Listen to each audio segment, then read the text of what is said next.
Merhabalar, Daktilo 1984 YouTube kanalına hoş geldiniz. Bugün bu özel yayında güzel bir haberimiz olacak. D84 Yayınlarının ilk kitabını bugün burada konuşacağız. Ben Bahadır Çelebi, Daktilo 1984'ün yönetici editörüyüm. Kitabımızın adı Onurlu Kalkınma ve Onurlu Kalkınma'nın yazarı Dr. Tom Palmer'la birlikteyiz bugün.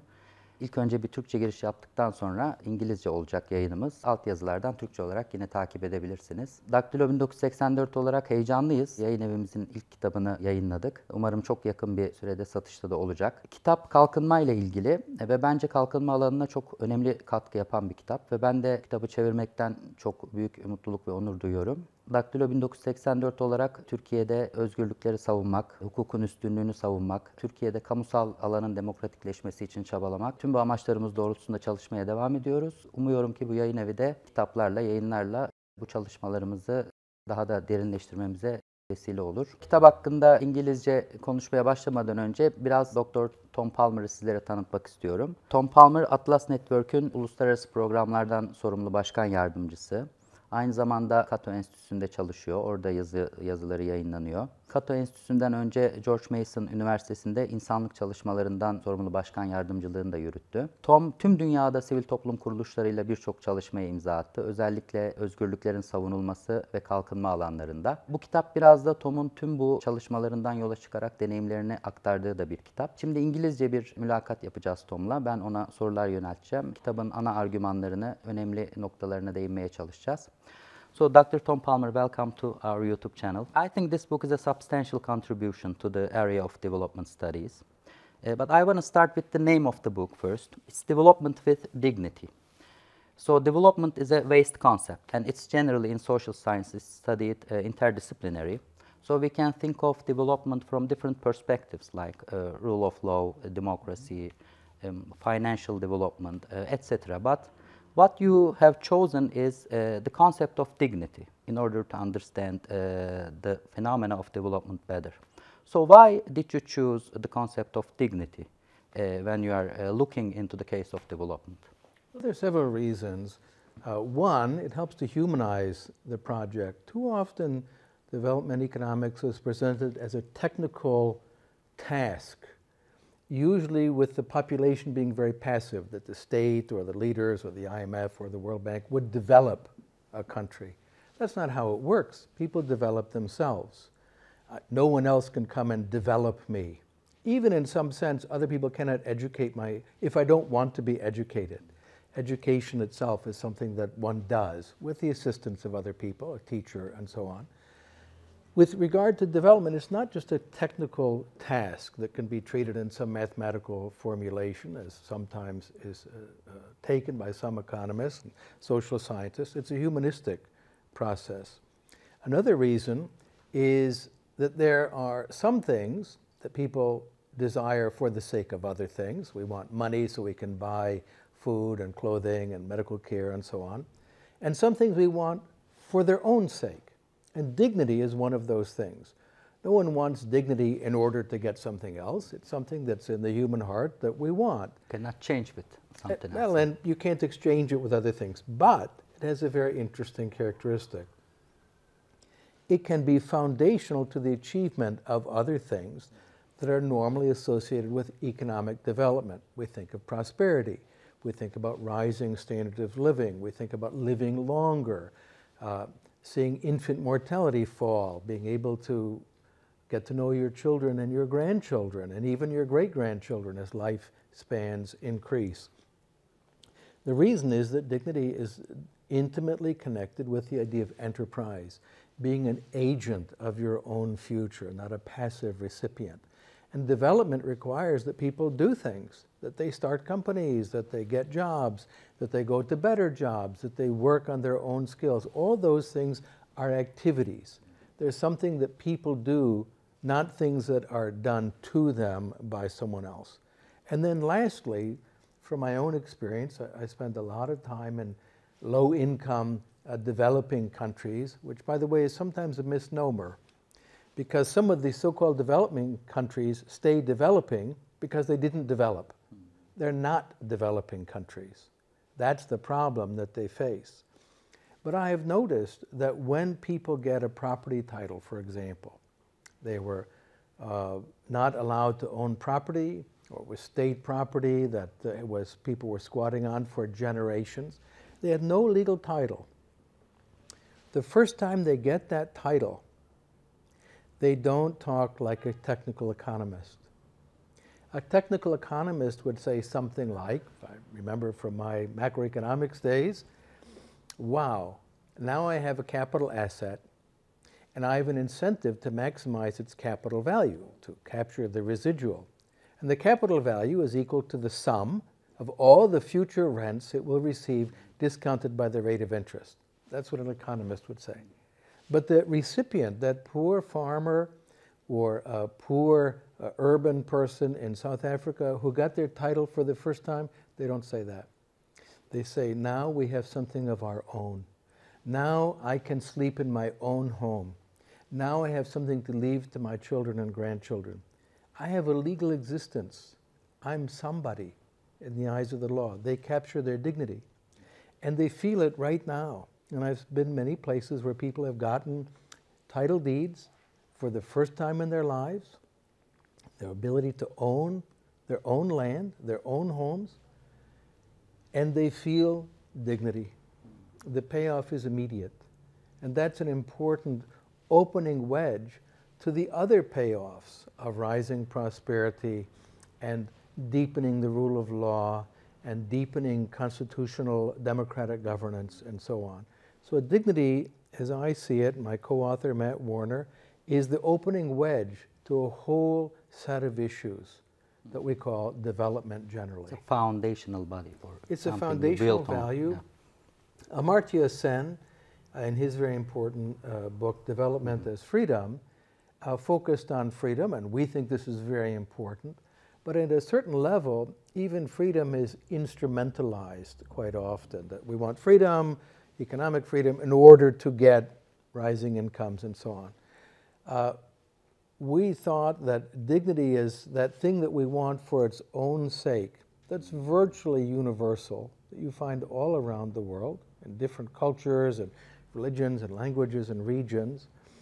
And it is the opening to a world of freedom, equality before the law, and that presumption of liberty, which is the foundational to a free society and to a prosperous society. So you mean dignity is in itself is a valuable thing? Yes. Yes. Okay, so dignity is also essential for the presumption of liberty. So can you please explain further the relationship between dignity and liberty? Well, this concept of the presumption of liberty, I'm glad that you brought that up, because it's really an important foundation in free societies. It's not the case that liberty is an absolute value that always trumps everything. It's sometimes presented that way by very zealous defenders of freedom, but I think it's a mistake. There are sometimes on the margins some trade-offs. There are some issues where we could say, not so sure about this here. But the position that is foundational, that Adam Smith and others focused on, was a presumption of liberty. And it's really important. The idea is you're presumed to be able to do what you want with your life and with what is yours without having to ask my permission.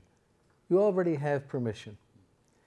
If someone wants to restrict your liberty, they are the ones who must bear the burden of proof. If I want to stop you from wearing a blue hat, I have to show why you should not be allowed to wear a blue hat. You should not be required to justify to me why you wore a blue hat today, or a green shirt, or moved to this place or that place, or took this job or that job. You don't have to justify yourself to other people.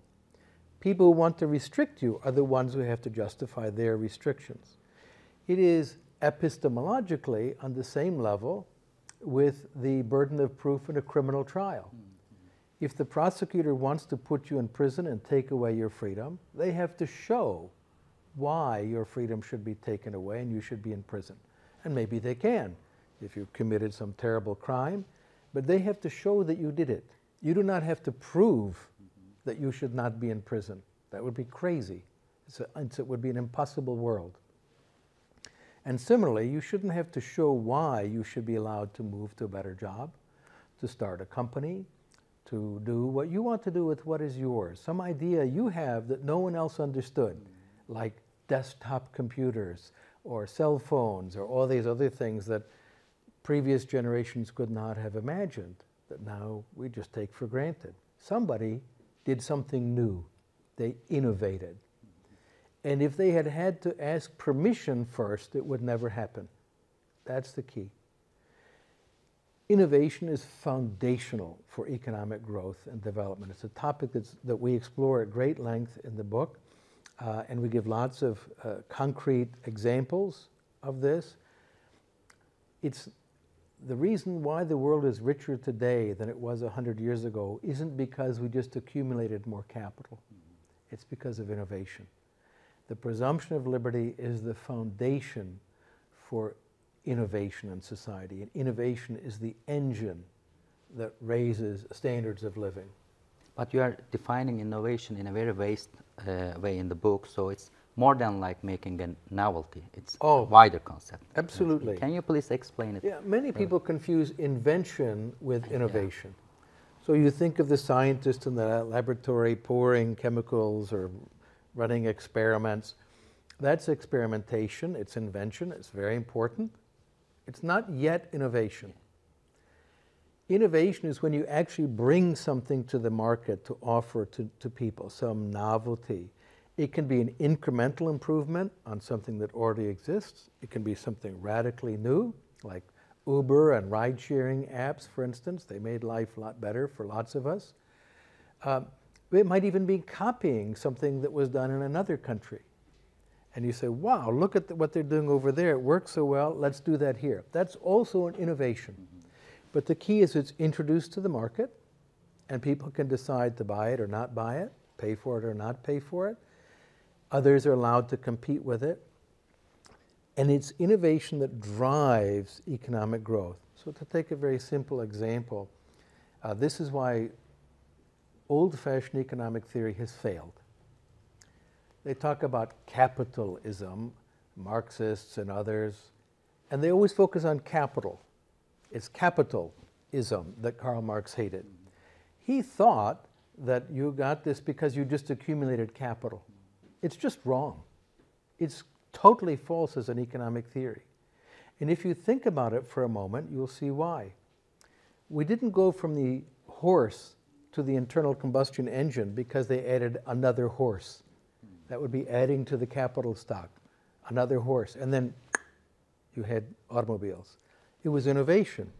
It was engineers and people just playing in their garages and trying and testing new things with many different versions that came in, steam-powered cars and so on. Step by step, Yeah. With competition and little incremental improvements here and there.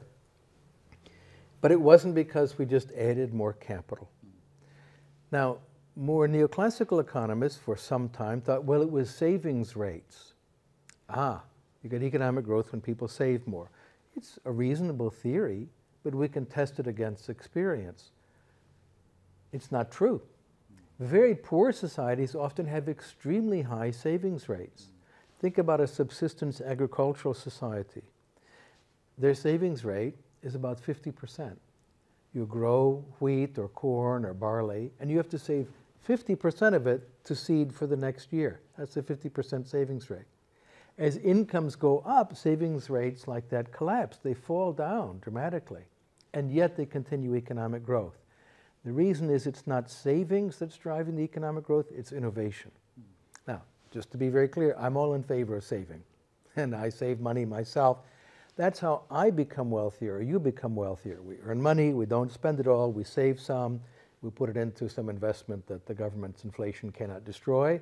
So something, which is why people buy houses and so on in Turkey to avoid the monetary inflation. But you save and you become better off. But it's not how societies become richer. They become richer through innovation. And the key to innovation is not just capital accumulation, it's the freedom to innovate. That freedom of enterprise to start something new, start a new company, compete with the existing ones who don't have protection from the politicians, to introduce new things to attract customers. That's really the foundation. And so innovation is about the market. It's not just about invention. And again, I should mention, I love inventors. I'm not against invention. But the inventor who just leaves it on the shelf is not an innovator. Yeah, this difference is important to understand. So when I'm translating the book, what I felt is in all the lines, in all the words, that you reflect your experiences, because you have a really deep and rich experience on the field in the area of civil society, defending liberties and development in many countries in all around the world since the collapse of Soviet Russia, in your biography it says. So how is your experience help you to find the concept of dignity as a key concept to understand development or pave a new way to better development? Might want to start with what I learned in college and then how I learned it was wrong in experience. So I first went and studied microeconomics, which is a great course, and then macroeconomics, which was lots of magic and wizardry and so on. I didn't think very much of it afterwards. But one of the books we read was called The Stages of Growth by Walt Rostow. Very influential book in development economics, since, I believe, largely discredited. He argued that there are different stages you go through, and the most important one was the takeoff stage. Everyone would focus on that. You could take off to mass production and abundance. And he had a very simple model based on the Soviet Union, which was capital accumulation. That's it, just more capital. This was the whole basis of Soviet economic policy, was central planning and capital accumulation. So they would build lots of factories. They produced iron and steel in order to build factories to make more iron and steel. One Hungarian economist called it conspicuous production rather than conspicuous consumption. But it didn't translate into improvement in the living standards of the people. They continued in this stunning poverty. That book was based on this error that William Easterly, whom I cite in the book, a very important economist, called capital fundamentalism. They drove foreign aid. We'll produce more capital and send it to poor countries. It didn't work. It was a really staggering failure. A lot of wealth was wasted in this process. Later they said, well, we'll just send them institutions. And that's the key. And there was some wisdom to that. Institutions matter. Because of the work of Douglas North, who got the Nobel Prize in Economics, and others, institutions were the focus.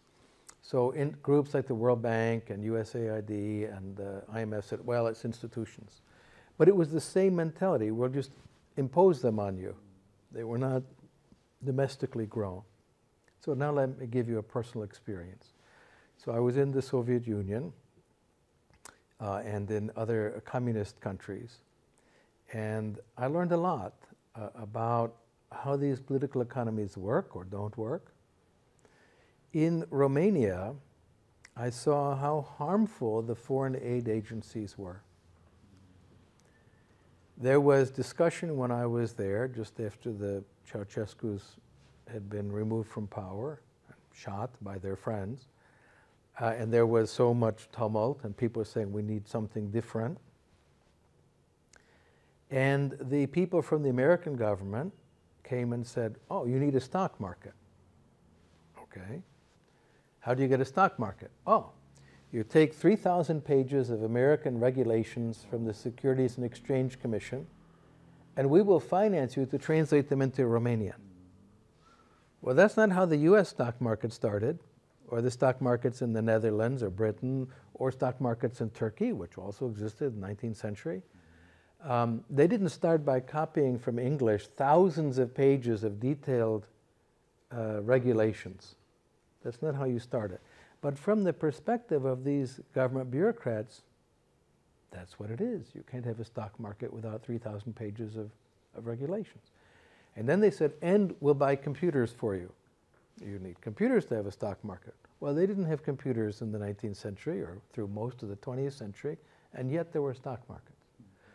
They misunderstood it. They engaged what I call cargo cult mentality. A cargo cult was these cases in the South Seas The airplanes used to come and they would bring useful things like knives and matches, and then they stopped.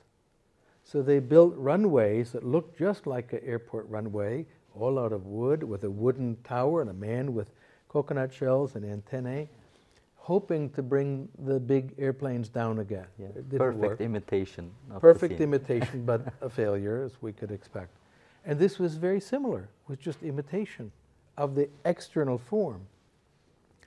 And that was obvious to me at the time. Explaining to people was a bit more difficult. And also, you can't just export institutions to other countries. There's a kind of difficulty. Certain kinds of physical technologies you can export fairly easily. Machines, a vaccine, production processes, not so difficult. But social technologies, institutions of law and governance, are not so easy to just import, like you can import a vaccine or a machine or a cell phone or something like that. The reason is that people have to set their expectations according to them. And so if you just say, well, we're going to give the government money to create these cargo cult copies of the institutions, they don't work. People will be invested in what they actually create, something that they see as theirs. And when it's viewed as just a copy from abroad, it isn't owned by the people there. So property law, property systems, judicial systems will vary from place to place. There's a natural variation around the world. They may have some common principles to them, but they will take varying forms. And they have to grow in that society for them to be functional. People have to actually be connected to them. And last point, if you go through much of Africa, the World Bank has invested a very great deal of money in property systems. And almost all of it has been totally wasted. Because the property rules that they get the ruling elite in the capital city to write, they put them all into French or whatever language they have there. They're from France. It's a lovely country, works fairly well there, but it's not rooted in those societies. And they ignore customary law, the informal law. That's how people actually govern their lives. It's through customary law. And if you want the formal legal system to function, it has to pay attention to the customary law. You need to formalize that customary law, not the customary law of France. Local knowledge. Local knowledge, local experience, and local expectations, which is really important. Because when the expectations are one thing, but the formal legal system delivers something else entirely, people will ignore the formal legal system. So there needs that correspondence, which means the informal sector and the informal customary law are deeply important in poor countries to escape from poverty. Yeah, we're going to come to that point, but this problem that you mentioned looks really familiar to me because I have studied Ottoman modernization, and the Ottomans in the 19th century imitate some of the laws and regulations, and it didn't work in Ottoman territories too. So sometimes all those regulations do not fit into your societal setup. So yes, I understand, that's why. So there are a lot of obstacles to development in the underdeveloped and developing world. However, you especially emphasize in your book the informal economy. So you are starting the book with the example of Mohammed Bouazizi, who is an ordinary street vendor in Tunisia. So he burned himself not because of his money, but because of his dignity, you meant. You also give a real striking example of Indian street vendors who are officialized then, and they contribute to their economic development very well after that. But this unofficialized, unrecorded economy and labor, it's about dignity too. So why do you emphasize this informal economy? Because it's a problem in Turkey too. In Turkey, some experts says the informal economy is almost as half of the formal economy. So maybe it's a good way to in Turkey to make a better development. So why do you think that this informal labor, informal economy issue is important for development? Well, I think it's absolutely central. So too often the people in the central government and the development elites, they see the informal economy as a problem. You have to get rid of it. It's somehow a bad thing. I think it should be seen the other way. It's an opportunity. The typical mentality of those kinds of people in government development agencies, whether international or domestic, sees low-income people as inert, they're somehow not active. But if you go into the informal economy, they're very active and very busy. The problem is they don't have legal rights.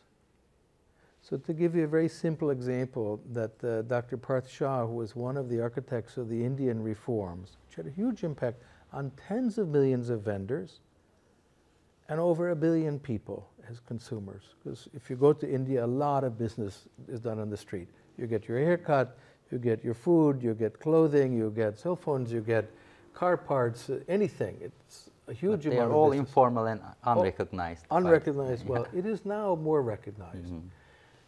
Prior to this, the merchants had no legal right to be there. And so as Parth Shah put it to me, he said, there's a lady there, she's been on this place with her wares, selling goods for 18 years. And her business is this big. He stretched out his hand, it's this big. And it never gets bigger in 18 years. Why is that? He said, the reason is when the police come, it's on a blanket, and you can grab the 4 corners of the blanket and run away. That's why. That's why she can't make it bigger than 1 blanket, because the police will come and they will beat you, they'll steal your things, your degrading property. your honor. They degrade you, they humiliate you, as was done to Mr. Bouazizi. He was slapped and humiliated in public. And they did this regularly in India. And of course, many of the police got the money from it. They demanded bribes, or they stole things and sold them themselves. And this restricts the enterprise of those people. They can't enter into the big businesses and so on that require higher degrees. But there's no reason why they shouldn't be able to grow their business. So they were able to legalize them, to give them that right, say, I am a business. I'm not just an old lady with a blanket and some goods. I have a business here. And they can expand it. When you think of some of the biggest businesses in the retail trade in America, big companies like Macy's, which is a very famous department store, they started out with street peddlers who just had a little cart on the street selling things. And then got enough money to buy a little shop, and then more and more and more. Those tremendous businesses started out often from street vendors who didn't go to college, sometimes didn't speak the local language well, and so on. Recognize the enormous energy, the enterprise, the dreams, the planning, the smarts, the brains that's in the informal economy, and give them the freedom to grow, to innovate, and not to be afraid of the police, not to be afraid of being robbed, to have the security of their property. They are giving them their dignity. Their dignity, and also an important part of this reform was the training of what they call street lawyers, who are other merchants who knew about the law. And so if you're being harassed by a policeman, you could go to an app and touch it, and your location is there. And the members of this network who knew the law, they were not formal lawyers, they didn't go to college, but they understood their rights. They would get on their motorcycles and converge and explain to the policeman, this person has the right to be here. She is a registered entrepreneur and business person. Go away and leave her alone. And of course, they all have cell phones, taking videos of the policeman. So he can't demand a bribe now very well. He's on camera. And that meant that they then were able to defend their own rights. And then they had professional lawyers at the ultimate end of the day. But they had these people who, although they didn't go to university, They understood we have rights. And they're becoming prosperous enough, their kids are going to university. That's what economic development entails. Yeah, thank you. And you know, there's also interesting stuff in the book about local think tank NGOs. So there are a lot of different civil society organizations that are experts in their specific areas. However, you suggest to the donor countries or donor institutions to support, to reinforce the local think tank NGOs. Why do you think that local think tank NGOs are essential for a better development? One word, ignorance. We're all ignorant about most things in life. I don't know much about your life or the issues that you have to deal with every day. I don't know much about how Turkish people deal with the bureaucracy and all the challenges that they face. Turkish people know those things. You know more about your life, and people in Turkey know more about what's happening in Turkey than someone who lives abroad. So I live in Thailand, someone who's in the World Bank in Washington, D.C., or in the European Bank for Development in Brussels and so on. They don't understand how things work in rural Anatolia, what people face when they have to deal with bureaucracy or property registration or all these other issues. It's local people who know those things. Knowledge is dispersed. This can't be concentrated in one mind. That's why socialism doesn't work, fundamentally. It requires some planning authority to have a lot of knowledge that is impossible for them to acquire. Market economies help to coordinate dispersed knowledge. Well, similarly, in the reform process, it's local people who know. Sometimes you'll see the donor agencies, they say, oh, we understand that, Tom. We understand. We're way ahead of you. That's why we hire local people to run the projects. It's the same mistake. It means that they are hired by the people in Geneva, Brussels, London, Tokyo, New York, Washington to solve local problems. The ones they answer to are abroad. So they will tick the boxes to do the things that their employers want. That also doesn't work well.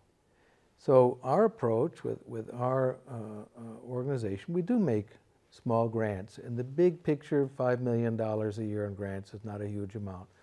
But they're very carefully targeted with groups who say, we will do this, we will take responsibility, it's our plan, they initiate it, we can evaluate and say, okay, we're willing to invest in that. The return, we don't get a financial return, they don't pay us any money back, but they report these are the results that we set for ourselves, that the local group said, these are the results we want, these are our metrics, and they'll report back to us on what happened with the money. But they're their own goals. We don't dictate that to them. We don't want them to be working for us. If we make a $15,000 grant to a group in Burundi to liberate market traders, as they very successfully did, to liberate women from the police abuse that they were suffering from, it was a huge success, but they didn't work for us. They knew the problems. So I'll give you the last point related to that. When you think about the country of Burundi, it wouldn't have occurred to you or me the problems that traders face there. It's a landlocked country, so all the trade comes across land borders. It's about 80% of the traders are female in that country. Women dominate the marketplace. And in order to exit the country with goods, they had to have a passport, and it got stamped, and then they bring in goods from the other countries, it's stamped again. That means every 6 weeks or so, their passport fills up with stamps. They need another passport. You have to go to Bujumbura, it costs you hundreds of dollars in a very poor, low-income country. So what happens? They cross at night, or they cross through the forest. They're assaulted by soldiers, by criminal gangs of men, subjected to what our friends put it very delicately, sexual violence. It really meant horrific, horrifying, brutal rapes. They're robbed by the border guards, et cetera, et cetera. And the group there, a local think tank, documented this. They interviewed, they did really important work.